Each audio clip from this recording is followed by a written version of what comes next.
বছরে একদিনই জীব দেখা যায়। হংসেশ্বরীর পুজো হয় রুদ্ররূপে। দীপান্বিত অমাবস্যায় বাঁশবেড়িয়ার মন্দিরে ভক্তের ঢল নামে। সারা বছর শান্তরূপে দক্ষিণাকালী হংসেশ্বরীর পুজো হয়। কালী পুজোর দিন মা রুদ্ররূপ ধারণ করেন। মুখের উপর মুখোশ, সোনার জিভ পরানো হয়। মাথার মুকুট, রাজবেশ ধারণ করার পর অমাবস্যার পুজো শুরু হয়। পুজো শেষ হওয়ার পর রাজবেশ খুলে ফেলা হয়। মা আবার শান্তরূপ ধারণ করেন। বর্তমানে যেখানে হংসেশ্বরীর মন্দির রয়েছে তার পাশেও কয়েকটি মন্দির রয়েছে। রাজপরিবারের বাড়ির কিছু অংশ অবশিষ্ট রয়েছে। শোনা যায় রাজা নৃসিংহদেব রায় 1801 সালে মন্দির তৈরির কাজ শুরু করেন, 14 সালে শেষ করেন। তারপর হংসেশ্বরী মন্দিরে মূর্তি প্রতিষ্ঠা করেন। বেনারস থেকে গঙ্গায় ভেসে আসা নিম কাঠের গুঁড়ি দিয়ে মূর্তি তৈরি হয়। মূর্তিতে কোনো জোড়া তাপটি দেওয়া হয়নি, এক নিম কাঠ কেটে তৈরি করা। বছরে দুটো বড় উৎসব হয় হংসেশ্বরী মন্দিরে। কালী পূজার স্নান যাত্রা। সাধারণ সময় সকাল 7টায় মন্দির খোলে, 10টায় পুজো শুরু হয়, ভোগ নিবেদন হয়, দুপুরে ভোগ নিতে পারে ভক্তরা। হংসেশ্বরী মন্দির হেরিটেজ সম্পত্তি, আর্কিওলজিক্যাল সার্ভে অফ ইন্ডিয়ার তত্ত্বাবধানে রয়েছে। মন্দিরের সেবায়িত এই বিষয়ে কি জানিয়েছেন আপনাদের সামনে তুলে ধরছি। দিদি, দেখা গেল যে পুজো দেওয়ার হংসেশ্বরী মন্দিরে কি দেখলেন, কি জানলেন? কোথা থেকে এসেছেন? আমি এসেছি নদিয়া ডিস্ট্রিক্ট থেকে, নদিয়া দেওটা থানা, নদিয়া চাঁদেরঘাট থেকে এসেছি। কি, পুরানো মন্দির, এটা অনেকদিন আগেই আমার শোনা। শুনেছিলেন? শুনেছি। তা আমার শ্বশুর মশাই একটা মানত ছিল পুরানো, সেই জন্য আমি এখানে এসেছি। আমাদের সবাই পরিবারের মিলে খুব ভালো লাগছে দেখতে, অনেক দিনকার পুরানো মন্দির। ভালো লাগলো, পুজো দিলাম, সবাই আনন্দ করলাম, ঘুরলাম ফিরলাম। মায়ের রূপ দেখতে খুব ভালো লাগলো, খুব সুন্দর লাগলো। আমার শ্বশুর মশাইকে নিয়ে আমরা সবাই এসেছি, খুব ভালো লাগলো। কি নাম দিদি আপনার? আমার নাম অর্পিতা মণ্ডল। অর্পিতা মণ্ডল। দাদা, এখানে তো বহু হুগলিতে প্রাচীন এই হংসেশ্বরী মন্দির, কি দেখলেন এসে? কি কোথা থেকে এসেছেন? আমি এসেছি হাওড়া জেলার পাঁচলা থানা জুজারসার গ্রাম, ওখান থেকে আমি এসেছি। এইখানে অনেকদিন শুনেছিলাম বা আমার আসারও ইচ্ছা ছিল, কিন্তু মায়ের কৃপা না হলে এই মন্দিরে দর্শন করা যায় না। মায়ের কৃপার জন্য মা কৃপা করেছে, সেই জন্য এখানে মাকে দর্শন করতে এসেছি এবং পূজা দিলাম। বহুদিন শুনেছি এই প্রাচীন মন্দির ব্রিটিশের আমলের মন্দির। এখানে এক জমিদার ছিলেন নরসিংহ মহারাজ, তিনি প্রতিষ্ঠান করেছিলেন এটা। মায়ের রূপ দেখলেন? মায়ের রূপ খুব সুন্দর, মায়ের রূপ খুব ভালো লাগবে এবং মানে কি বলবো, আপনার অন্তর্যামিনী মা, উনি সবই আমাদের আপদ বিপদ রক্ষা করেন। এই আশা আকাঙ্ক্ষা রেখে মায়ের কাছে আমরা এসেছি। কি নাম আপনার? আমার নাম অমিত কুমার সামন্ত। হুগলিতে প্রাচীন এই হংসেশ্বরী মন্দির রয়েছে, এসেছেন? কোথা থেকে এসেছেন? আরামবাগ। কি দেখলেন মায়ের রূপ দেখলেন? দেখলাম মায়ের মূর্তি দেখলাম এবং এখানকার যারা ব্রাহ্মণ আছেন ওনাদের সঙ্গে আলোচনা করলাম যে রাজা নৃসিংহদেব তিনি তন্ত্র সাধনায় সিদ্ধি লাভ করেছিলেন, মাকে ওই রূপে দর্শন করেছিলেন। সেই যে রূপে দর্শন করেছিলেন সেই রূপেতেই মাকে এখানে প্রতিষ্ঠা করা হয়েছে। এইটা শুনে তার অভিব্যক্তিটা আমার মধ্যে প্রকাশিত হয়েছে।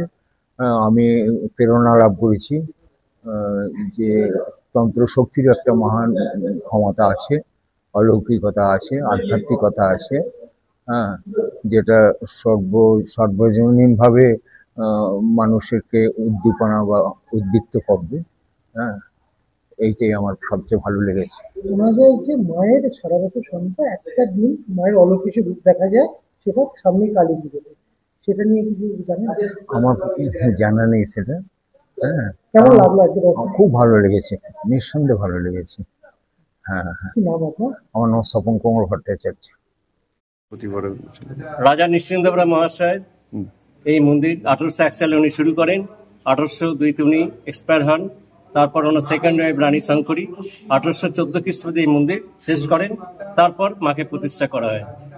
এই মন্দিরে 13টি চূড়ো, নিচে চারদিকে 12টা শিবলিঙ্গ। মা যেখানে বসে আছেন তার ফার্স্ট ফ্লোরে একটা, আর মাকে নিয়ে চতুর্দশ শিবলিঙ্গ। মায়ের দেবী হচ্ছে পঞ্চমুণ্ডী আসন। প্রথমটা হচ্ছে সহস্রদল পদ্ম, সেকেন্ড গোলাপি হচ্ছে অষ্টদল, তারপর ত্রিকোণ বেদী মহাকাল সাহিত্য।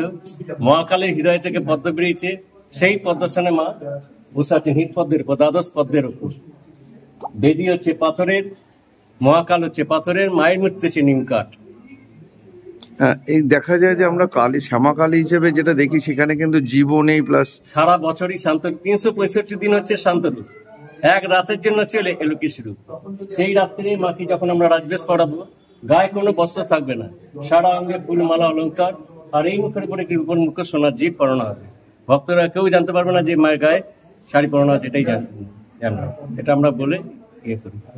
দাদা বিভিন্ন মন্দিরে লাইভ করা যায়, আমাদের মিডিয়াদের দেয়, কিন্তু আপনাদের আর্কালিজ সারদা এখানে লাইভ আমাদের এখানে করতে দেয় না কেন? এটা কি আপনাদের এইগুলো দেখুন যে এটা বন্ধ, ওটা বন্ধ, সেটা বন্ধ, কিন্তু এক যে ডিউটিটা হচ্ছে, কোনো ডিউটিটা পালন ঠিক মতো হচ্ছে না, খালি পরিষ্কার পরিচ্ছন্নটাই হচ্ছে। আমার এখানে আগে যারা ছিল 10 বছর আগে, তো অপারেশনটা ভালো ছিল, ওরা ঠিকঠাক ডিউটি করতো, মেনটেন্যান্সও হতো। যে সব সুপারিনটেন্ডেন্ট ছিলেন, যিনি লাস্ট আমার সাথে গিয়েছে তপন জ্যোতি বৈদ্য, আমার কিচেন রুম ছিল, সে কিচেন রুম ফটো পাঠিয়েছি, তারপরে কিচেন রুম করেছেন। তারপরে উনি চলে যাওয়ার পর শান্তনু মাইতি ছিলেন, উনি অসুস্থ ছিলেন, 1 বছর হয়নি এক্সপায়ার করেছেন, উনিও প্রচুর কাজ করে গেছেন। পরবর্তীকালে যারা আসছে কোনো কাজই করছেন না। এই যে একটা ওখানে একটা দুর্গা মন্দির আছে, সেটা ভেঙে যায়। ওরা যখন টেক আপ করার পর ওরা বলছে আমরা যে অবস্থায় নেবো ঠিক সেই অবস্থায় করবো। পরবর্তীকালে একটা ইলিগাল কনস্ট্রাকশন করেছে টয়লেট, সেই টয়লেটে কম করে 30 লাখ টাকা খরচা হয়েছে। সেই কোনো দরকার ছিল না, টেম্পোরারি একটা ছোট টয়লেট করা, একটা জেন্টস একটা লেডিস। রাত্রিরে পুলিশ প্রোটেকশন, আমাদের যারা থাকে স্বেচ্ছাসেবক সেবিকা যারা থাকবে, দুটো করার জন্য হয়েছিল, সেটা বলা হয়েছিল। পরবর্তীকালে এত খরচা করে এটা করেছে। তারপর ওখানে 2টো ফ্যান লাগিয়েছে, সে ফ্যান একটা এই যে ভোগের বৈচিত্র্য কি থাকছে, মানে মায়ের ভোগে কি থাকছে পুজোর দিন? যেরকম থাকবে, যেরকম প্রতি বছর হয়, সকালে যেরকম হয় খিচুড়ি, চাটনি, পায়েস, তরকারি সবই দেওয়া হবে। যেরকম যা যা হবে সবই পাওয়া যাবে, সবই ঠাকুরের কাছে থাকছে। আর বলি প্রথা তো এখন বলি 3 বছর হলো বন্ধ হয়েছে, কোনো কিছুই বলি দেওয়া হয় বলি না, চাল কোন টোটালটাই বন্ধ করে দেওয়া হয়েছে। বলি প্রথা বন্ধ করে দেওয়া হচ্ছে। হ্যাঁ, কি নাম আপনার? বসন্ত কুমার চ্যাটার্জি, নিত্যপুর। হ্যাঁ। এই যে হংসেশ্বরী মাতার যে পুজো প্রতিবার, এর যে ইতিহাস একটু যদি জানাতেন। প্রতি বছর না, এই বছরও আমাদের সেই হংসেশ্বরী মাতার মন্দিরে কালী পুজো 2রা কার্তিক 20 অক্টোবর। মন্দির সকাল 7টায় খোলার পর পুজো শুরু হবে। দুপুরে ভোগের জন্য সকাল 7টা থেকে কুপন দেওয়া হবে। যতটা ভোগ হবে ঠিক তত পরিমাণেই কুপন দেওয়া হবে। কুপন শেষ হয়ে গেলে আর দেওয়া হবে না। আবার তারপর আবার কিছুক্ষণের জন্য বিশ্রাম দেওয়া হবে ঠাকুরকে, তারপর আবার পুজো শুরু হবে। অমাবস্যার পুজো, মায়ের সঙ্গে সঙ্গে পুজো করে কোনো পুজো আমাদের রাখা হবে না। করোনার পর থেকে যে নিয়ম হয়ে আসছে সেই নিয়মই থেকে যাবে। সন্ধ্যারতির পর মাকে রাজবেশ পড়ানো হবে। রাজবেশ পড়ানোর পর 7:30টায় পুজোয় বসা হবে। 10:30টায় অঞ্জলি, তার আগে প্রদীপ জ্বালানো হবে। 10:30টা শেষ হবে, পুজো শেষ হবে। তারপর আমাদের ভেতরে হোমযজ্ঞ ব্যাপারটা আছে। আর রাতে কোনো ভোগের ব্যবস্থা এই বছর থেকে বন্ধ থাকবে না। রাতে ভোগ হচ্ছে না এবার? ভোগ হবে, মায়ের জন্য ভোগ হবে, কিন্তু ভক্তদের জন্য এই বছর থেকে বন্ধ থাকছে। সেই ভোগ কবে? পরের দিন? না না, পরের দিন যে ভোগটা হবে তখন আবার তারা সকাল 7টা থেকে কুপন কাটবে, সেটা পাওয়া যাবে। তাহলে দর্শনার্থীরা ভোগ পেতে গেলে তাহলে পরের দিন কুপন কেটে। আর প্রশাসনিক তৎপরতা? প্রশাসন আমাদের খুবই করেন, প্রচুর প্রোটেকশন আমার থাকে 24 ঘন্টায়। কারণ এর আগে আমি লোকাল যিনি এসপি ছিলেন আগে, তন্ময় রায় চৌধুরী, উনি ওনার সাথে এক চিঠি করার পর সঙ্গে সঙ্গে করেছিলেন। পরবর্তীকালে মুখ্য সচিব স্যার 2বার এসেছিলেন, গৌতম সান্যাল। দ্বিতীয়বার ওনাকে এক কথায় বলছেন, স্যার এটা যেন কোনো রকম অফ না হয়। 24 ঘন্টায় আমার এখানে পুলিশ প্রোটেকশনটা থাকছে।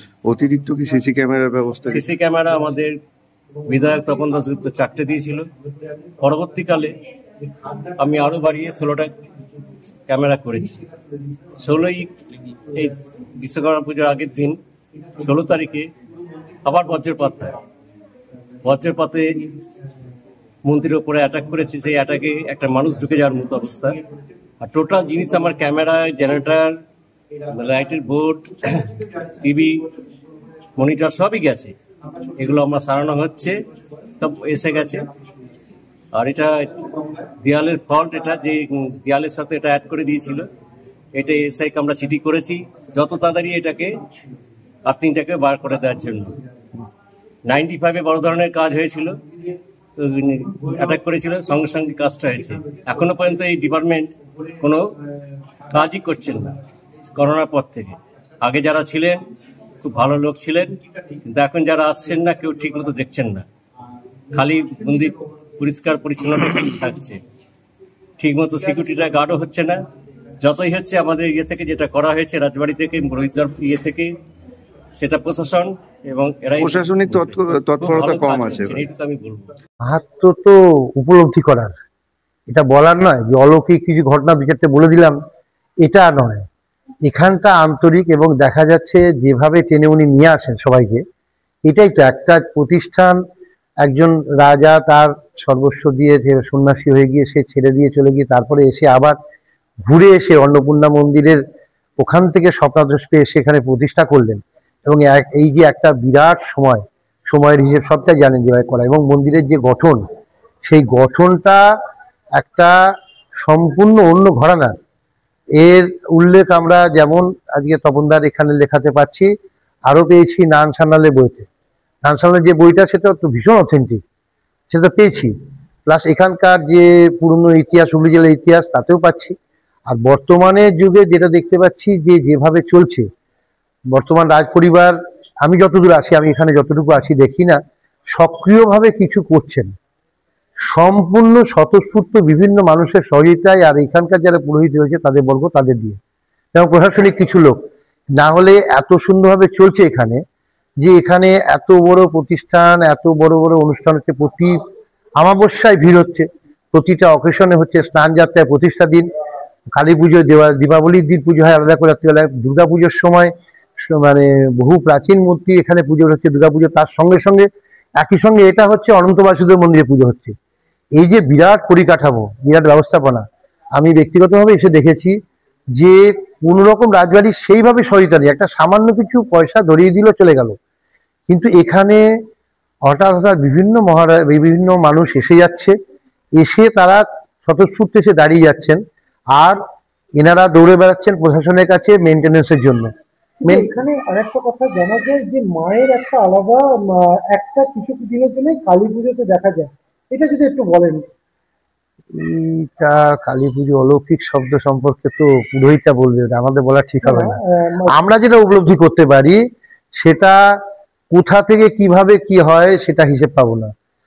আমি একটা সময় শনিবার দিতাম, কোনো এক সময় চাকরি সূত্রে বাইরে শনিবার ভুলে গেছি, তিনি কোথা থেকে নিয়ে গেলেন কোথা কিছু না, নকশালবাড়ি এক কালী মন্দিরে পৌঁছে গেলাম।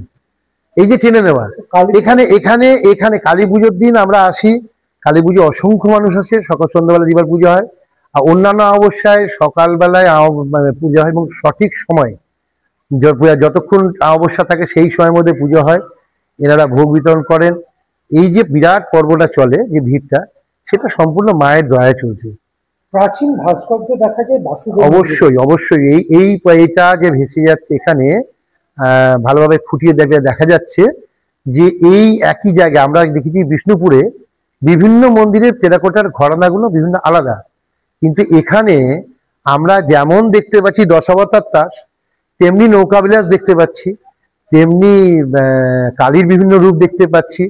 আবার খিলানের যে গঠনগুলো, বিভিন্ন দিকে যে বিভিন্ন গঠনগুলো বিভিন্ন জায়গার সঙ্গে, এখানের সঙ্গে আটপুরেরও একটা মিশ আছে, কোনো জায়গায় কালনাতে যে মন্দির পাচ্ছি তাতে একটু আধটু দেখতে পাচ্ছি। এই জিনিসটা এখানে এক জায়গায় অনেক, এটা তো অনেক পুরনো এই মূর্তিটা রয়েছে। তার পাশে এইখানে যে বিষ্ণু মূর্তি, এখানে যে মূল মন্দিরে, সেই মন্দিরের পশ্চিম দিকে যে গবাক্ষটা রয়েছে, তার সেখানে যে মদনমোহন মূর্তি রয়েছে, তার মূর্তির গঠন কিন্তু কোচবিহারে মদনমোহনের মূর্তির সময় একদম প্রায় ওই রকম ধরনের। হ্যাঁ, আর এখানে যে এই যে ফোয়ারাটা, এটা যে পদ্মের আকারে করা আছে, এর সঙ্গে সঙ্গে প্রতিটা পিলারে পদ্মের কোরক দেখা যাচ্ছে। এইটা চূড়ান্ত ভাবে শেষ হয়েছে ওপরে। হ্যাঁ, এর ভৈরব ঠিক আমাদের মূর্তির ওপরে মাথায় সাদা শিব যেটা রয়েছে, তাছাড়া প্রতিটি এই যে পুরো গঠনটা, এটা অসাধারণ। এটা ইস্টার্ন সাইডে কোথাও নেই। এর গঠনের সঙ্গে মিলিয়ে কোথাও পাওয়া যাচ্ছে না। পাঞ্জাবে আপনার হিমাচলের একটা সাইডে এই ঘটনার খানিকটা আমি বিয়ে দেখতে গেছি, যেহেতু নেশা আছে ঘুরে দেখে বেরিয়েছি, কিন্তু এই ঘটনাটা কিন্তু কোথাও নেই। এটা আমার নাম দেবাশিস ভট্টাচার্য, আমি সাহাগঞ্জবাসী। মন্দিরটার নাম হচ্ছে হংসেশ্বরী মন্দির, জায়গার নাম হচ্ছে বাঁশবেড়িয়া, জেলা হচ্ছে হুগলি।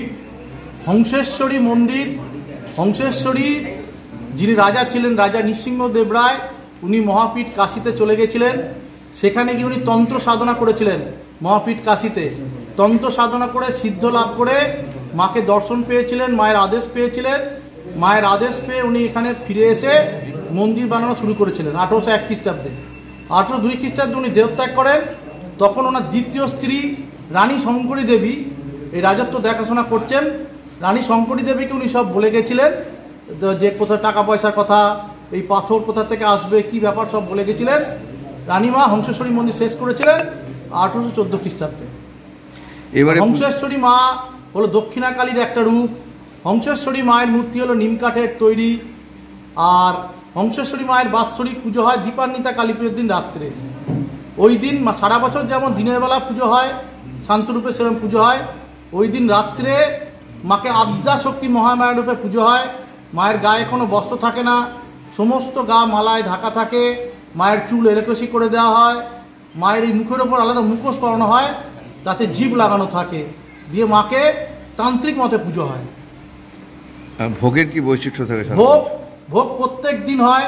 ভোগ নিতে গেলে সকালবেলা এসে সকাল সকাল এসে কুপন কাটতে হয়। সকাল 7টা থেকে 9টার মধ্যে কুপন কাটতে হয়।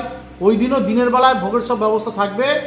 আর ওই দিন রাত্রিবেলা মায়ের ভোগের ব্যবস্থা থাকছে না, বাইরের ভক্তবৃন্দের জন্য দিনের বেলা থাকছে, এবং পরের দিন আবার দিনের বেলা থাকবে।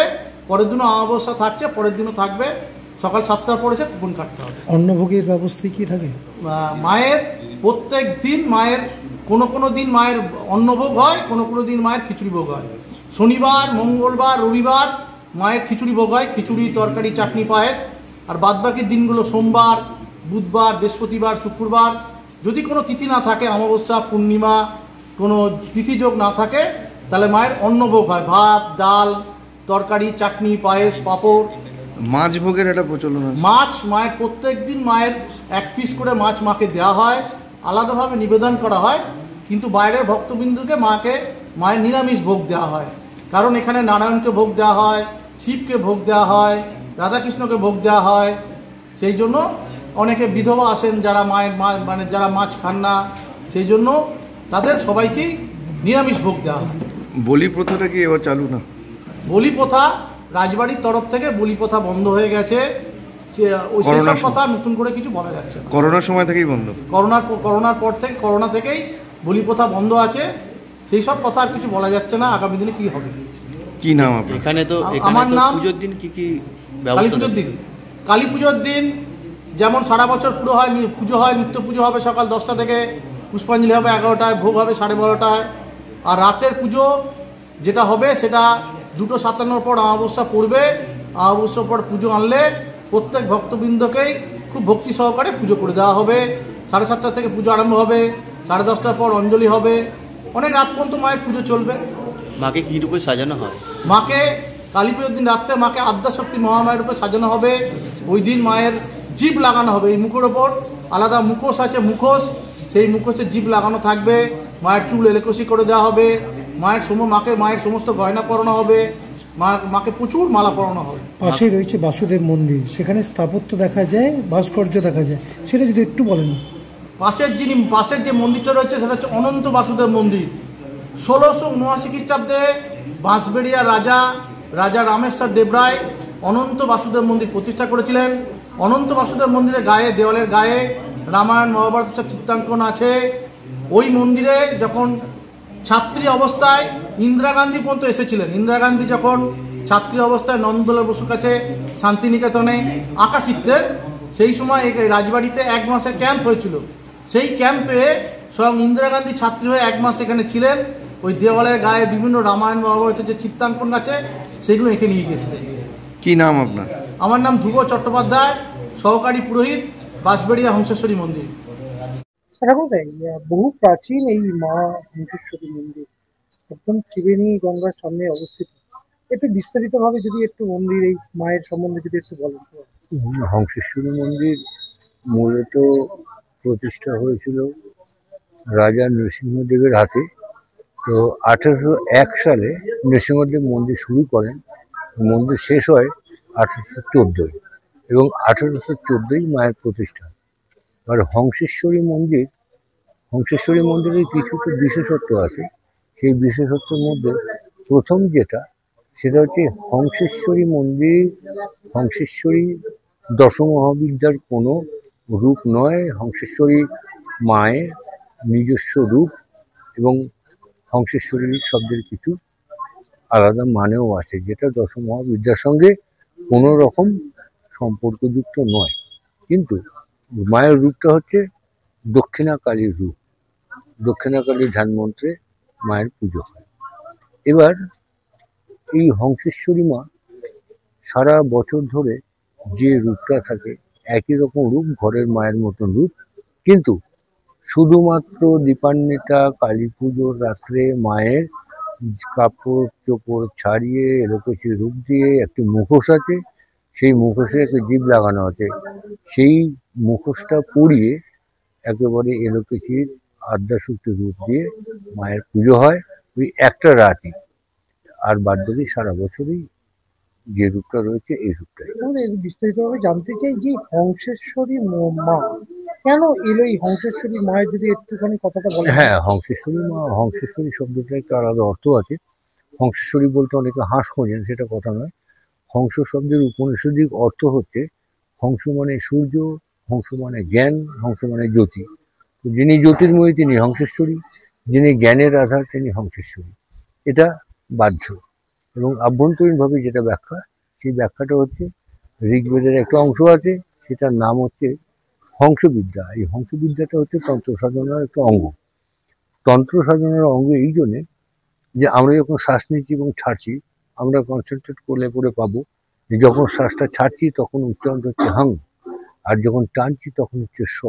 এবং এই যে স হং অর্থাৎ স অহম, তো আমি সেই, অহম স সেই আমি, এই আমি সেই আমি, এই যে অজপা জপ, আমি যতক্ষণ বেঁচে থাকবো ততক্ষণ পর্যন্ত কিন্তু এই জপটা আমার ভিতরে হয়েই যাচ্ছে। তো যখন আমি মারা যাব তখন এই জপের স্থিতি হবে। তো এই যে হংসবিদ্যার যে জপটা, এই জপটার মধ্যে দিয়ে, এই প্রাণায়ামের মধ্যে দিয়ে এটাকে শ্বাসের কন্ট্রোল করে এই জপটাকে ধরে রেখে সিদ্ধির দোরগোড়ায় পৌঁছানো যায়। এবং সেই সিদ্ধির দোরগোড়ায় পৌঁছেছিলেন নৃসিংহদেব এই হংসবিদ্যার মাধ্যমে। তাই মায়ের নামটা হচ্ছে হংসেশ্বরী। পাশে রয়েছে বাসুদেব মন্দির, সেখানে টেরাকোটা বিভিন্ন পুরো প্রাচীন স্থাপত্য দেখা যাচ্ছে। হ্যাঁ, একটু বিস্তারিত। পাশে যে বাসুদেবের মন্দির আছে ওটা হচ্ছে এখানকার সবথেকে পুরনো মন্দির। পুরনো এই জন্যে, ওটি নির্মাণ করেছিলেন নৃসিংহদেবের ঠাকুরদাদার বাবা রাজা রামেশ্বর দেব। তো রাজা রামেশ্বর দেব ওই মন্দির তৈরি করেছিলেন, শুরু করেছিলেন 1673, শেষ করেছিলেন 1679। এখন ব্যাপারটা হলো যে সেই সময় যেমন বিষ্ণুপুর ঘরানা, ওই একই ঘরানায় সেই সময় এই বিষ্ণু মন্দির বা বৈষ্ণবদের যে সমস্ত মন্দিরগুলো, সেগুলো এই ঘরানায় হতো। নৃসিংহদেবের ঠাকুরদাদার বাবা তিনিও ওই ঘরানাতেই মন্দিরটা করেছিলেন। এবং এখন একটা সব থেকে বড় ব্যাপার হলো, ওই মন্দিরে যে বিষ্ণু মন্দির ছিল, বিষ্ণু মূর্তি ছিল, সেই মূর্তি ছিল কষ্টি পাথরের। এবং সেই সময় এত কিছু যত্ন ছিল না, মানে ওই পাহারা টাহারা দেওয়া এই সমস্ত ব্যাপারগুলো ছিল না। তো 1962 সালে ওই মূর্তি চুরি হয়ে যায়। এখন যেটা বসানো আছে ওটা জয়পুর থেকে নিয়ে আসা একটা আধুনিক মূর্তি, বেলে পাথরের মূর্তি। সে কষ্টি পাথরের মূর্তি সে আর সন্ধান পাওয়া যায়নি। তো এখনো ওই মূর্তি রেখে ওখানে পুজো পাঠ দেখিত। বলি প্রথা আগে ছিল, হ্যাঁ, সেই বলি প্রথা সম্বন্ধে। বলি প্রথা, প্রথম কথা হলো যে এই মন্দির হচ্ছে সমস্তটাই তন্ত্রমত মন্দির। তো যেহেতু নৃসিংহদেব তন্ত্র সাধনা সিদ্ধি লাভ করে মাকে দর্শন করেছিলেন, সেই হিসেবে তন্ত্রের একটা মুখ্য বিষয় হলো বলিদান। এই বলিদানটা মায়ের এখানে বিভিন্ন রকম হতো। যেমন গোড়ার দিকে মোষ বলি হতো, তারপরে ছাগল বলি হতো। তো মোষ বলি উঠে গেছে বহু আগে, তার হাড়িকারটা আমি দেখেছি। পরবর্তীকালে পাঁঠা বলি হতো। এই পাঁঠা বলিটা উঠে গেছে গত 2 বছর আগে, অর্থাৎ 1400 বাংলার 1430 সালে, মানে ইংরেজিতে 2023 সাল থেকে বলি প্রথাটা এখানে উঠে গেছে। কোনো রকমই বলি প্রথা এখানে হয় না? না, বলি আর এখানে হয় না। বলি হয় না মানে মূলত রাজ পরিবারের তরফ থেকে তো এগুলো ছিল, তো তাদের তরফ থেকে বন্ধ করা হয়েছে। সুতরাং সাধারণ মানুষ যারা পাবলিক, যাদের মানত করা থাকে সেগুলোও বন্ধ, মানে বলিটাই এখানে পুরোপুরি বন্ধ হয়ে গেছে। দুর্গাপুজো যে বলি হতো সেটাও বন্ধ। সারা বছর কিরকম মানুষের সমাগম? এখানে মানুষের সমাগম বলতে সারা বছর ধরে বহু মানুষেরই সমাগম হয়। তবে বর্ষাকাল বা খুব গরমকালের সময় অতটা থাকে না। মোটামুটি এই ডিসেম্বর, জানুয়ারি, ফেব্রুয়ারি এই সময়গুলোতে প্রচণ্ড ভিড় হয়। পুজোর সময় হয় এবং বিভিন্ন বার্ষিক পুজো পার্বণগুলো আছে সে সময় খুব ভিড় হয়। তার সঙ্গে দেশ বিদেশের লোকজন, মানে বিদেশের লোকের অভাব নেই, বিদেশ থেকেও বহু দর্শনার্থী আসেন। কত লোক হয় কালী পুজোর দিন? মূলত এই কালী পুজোর দিনে এখন সংখ্যায় হিসেব করে বলা যাবে না, তো মোটামুটি কালী পুজোর দিনে অন্তত এখানে 20,000 লোক তো থাকেই, খুব কম করে। কারণ ওইটা ব্যাপারটা কি হয়, একসঙ্গে তো সব তো বলা যাবে না, লোক আসতে যাচ্ছে। সারাদিনই মানুষের সমাগম লেগেই প্রচন্ড রকম। কালী পুজো রাত্রে একেবারে রাত্রে 2টো পর্যন্ত লোকজন আসতে আর যাচ্ছে, এই ব্যাপারটা থাকে। কি নাম? আমার নাম তপন চট্টোপাধ্যায়। আপনি কতদিন ধরে? আমি এখানে মোটামুটি মায়ের এখানে মানে পুজোর আসনে বসছি কমসে কম 55 বছর।